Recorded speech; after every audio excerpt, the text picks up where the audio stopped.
Hello sir. Hello. So Mahabharatam గురించి మీకు idea ఉందా? ఉందండి. సార్ అయితే నేను మహాభారతానికి సంబంధించి ఒక 5 క్వశ్చన్స్ అడుగుతాను. అందులో మీరు కరెక్ట్ గా ఆన్సర్ చేయగలిగితే ఆ ప్రైజ్ మనీ ఇస్తాను. స్టార్ట్ చేద్దామా? కర్ణుడిని పెంచమని ఎవరికి ఇచ్చారు? కుంతీదేవి. నేను ఆప్షన్స్ చెప్తా. కౌసల్య, ద్రౌపది, రాధ, అనురాధ. కౌశల్య. రాధా. రైట్ ఆన్సర్ వచ్చేసి రాధ. వేదవ్యాసుడు తెలుసు కదా మీకు? అతనికి అసలు పేరు ఇంకొకటి ఉందంట. వాల్మీకి.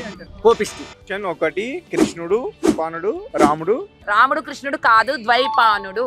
ద్వైపానుడు కరెక్టే, కృష్ణ ద్వైపానుడు. వేదవ్యాసుడి తండ్రి పేరు? ఘటోద్గజుడు. పరశురాముడు. పరశురాముడికి పెళ్ళే కాలేదనుకుంటున్నాను అయితే. వేదవ్యాసుడి తల్లి పేరు చెప్పండి. ముసలి ముత్తాతలే చెప్తున్నారు కానీ పరశురాముడు దాకానే తెలుసు కానీ వాళ్ళ అమ్మ గౌతమి. భీష్ముడి అసలు పేరు ఏమిటి? ద్రోణాచార్యుడు.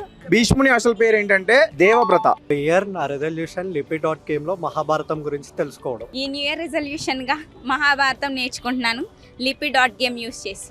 ఈ న్యూ ఇయర్ రిజల్యూషన్ గా నేను మహాభారతం నేర్చుకుంటున్నాను లిపిగేమ్.com లో మీరు కూడా నేర్చుకోండి. న్యూ ఇయర్ రిజల్యూషన్ గా లిపి.గేమ్ ద్వారా మేము మహాభారతం నేర్చుకుంటున్నాం. న్యూ ఇయర్ రిజల్యూషన్ లిపి గేమ్ డౌన్లోడ్ చేసుకొని మహాభారతం గురించి తెలుసుకుందాం. మీరు డౌన్లోడ్ చేసుకొని మీరు ఆడండి, మీరు కూడా తెలుసుకోండి. ఈ న్యూ ఇయర్ రిజల్యూషన్ లో లిపి.గేమ్ లో నేను మహాభారతం గురించి తెలుసుకున్నాను. మీరు కూడా ఆడి తెలుసుకోండి. ఈ న్యూ ఇయర్ రిజల్యూషన్ నేను లిపి.గేమ్ ఆడి మహాభారతం గురించి నేర్చుకుంటాను. మీరు కూడా ఆడి నేర్చుకోండి. ఈ ఇయర్ న్యూ ఇయర్ రెజల్యూషన్ గా నేను లిపి.గేమ్ ప్లే స్టోర్ నుంచి డౌన్లోడ్ చేసుకున్నాను. మహాభారతం గురించి తెలుసుకుంటున్నాను. నేను ఆడుతున్నాను, మీరు ఆడండి. లిపి.గేమ్స్. ప్లీజ్ డౌన్లోడ్ లిపి గేమ్.